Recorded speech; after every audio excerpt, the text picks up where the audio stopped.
చూడండి, fee reimbursement ఈరోజు పూర్తి ఫీజు రీయింబర్స్మెంటు జగనన్న విద్యాదీవెన ఇస్తూ ఉన్నాడు, వసతిదీవెన ఇస్తూ ఉన్నాడు. దాన్ని ఆపడం ఎవరి చేత కాదు. ఆరోగ్యశ్రీ ఇస్తూ ఉన్నాడు జగన్, దాన్ని ఆపడం ఎవరి చేత కాదు.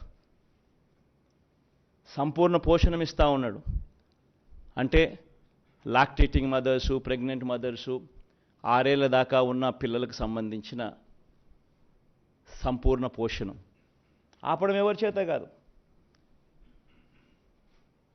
ఫ్రీ రైస్ ఇస్తూ ఉన్నాడు జగన్.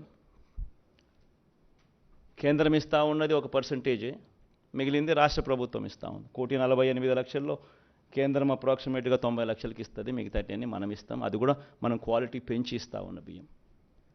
సో దానికి ఖర్చు 18,50,000 మంది రైతన్నలకు ఫ్రీ ఎలక్ట్రిసిటీ ఇస్తూ ఉన్నాం. రైతన్నలకు గోరుముద్ద, చిన్నపిల్లలకు పెట్టే గోరుముద్ద జగన్ చేస్తూ ఉన్నాడు, చేయక తప్పదు దేవుడికి.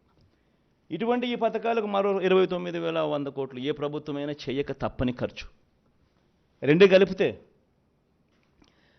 1,50,718 కోట్లు.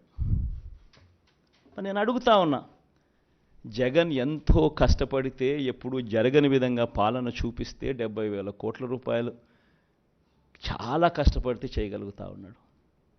మరి 1,50,000 కోట్ల రూపాయలతో ఆయన సూపర్ 6 అంటాడు, సూపర్ 10 అంటాడు.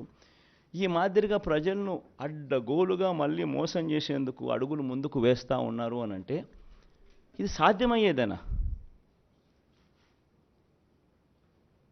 సాధ్యం కాదని తెలిసి ఒక రాజకీయ నాయకుడు ఈ మాదిరిగా రిపీటెడ్గా, I repeat that word, habitual offender, I repeat that word,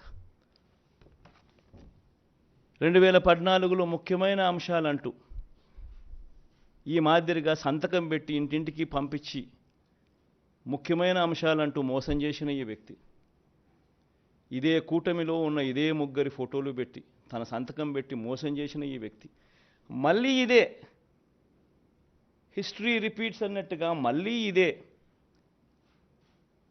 మళ్ళీ 2024లో మళ్ళీ ఇదే మాదిరిగా సాధ్యం కాని హామీలతో అబద్ధాలకు రెక్కలు కడుతూ ఈ మాదిరిగా సాధ్యం కాని హామీలతో 1,50,000 కోట్లకు సంబంధించి ఈ మాదిరిగా ఆయన చేయడం, మోసం చేసేదానికి అడుగులు వేయడం దొంగతనం కన్నా దొంగల కన్నా అన్యాయం కాదా అని అడుగుతా ఉన్నా.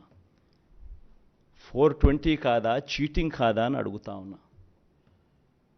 ఆలోచన చేయండి. ఇవన్నీ కూడా నేను మీకు విడిచిపెడతా వస్తా ఉన్నా, మీ మనసులకే విడిచిపెడతా ఉన్నా.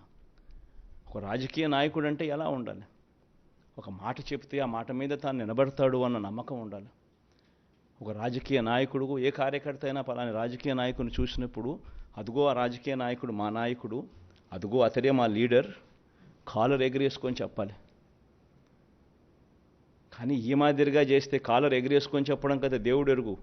ప్రజలు ఎక్కడన్నా కనిపెడితే ఎలక్షన్లు అయిపోయిన తర్వాత ప్రజలు అక్కడ వస్తున్నారంటే ఈ దొడ్డిదావరం ఈ పక్క పోయే కార్యక్రమం జరుగుతుంది.